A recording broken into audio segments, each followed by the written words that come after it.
So, who won the war? The Israelis or the Palestinian resistance? Well, in order for us to answer this question very quickly, we have to ask a different question. Who started the war and also why? We know that Netanyahu started the war on Tuesday. He said that he wants to restore the deterrence and destroy terrorist infrastructure and all of that. Yes, he did kill few Palestinian commanders from the Islamic Jihad and of course many civilians, as they always do.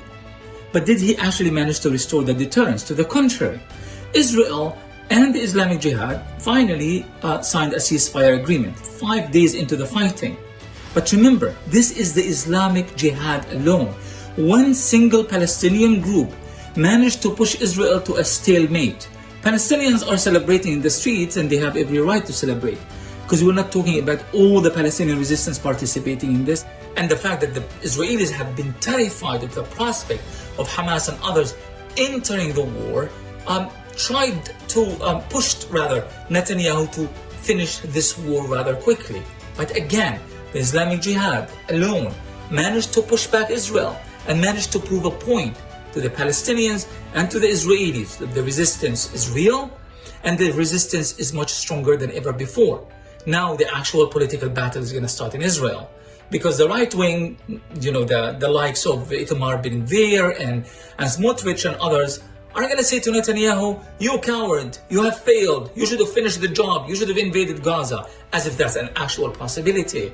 And the opposition are going to say, "You have failed to restore deterrence and you have launched a war for purely political reasons and we have lost." In fact, this debate is already taking place in Israeli media as we speak. Again, while tens of thousands of Palestinians are celebrating, not just in the streets of Gaza, but in Jenin, in Nablus, and in the rest of the West Bank.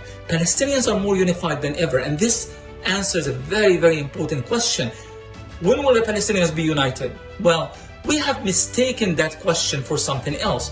We assume that Palestinian unity is about Mahmoud Abbas and his Fatah clique, finding some sort of a factional agreement with Hamas. It turned out that this is not at all the unity that Palestinians have been seeking. I've made that argument numerous times in the past. I argued that what matters about unity is the values around which that unity is based. And I also argued that resistance is the only way that would allow Palestinians to find common ground.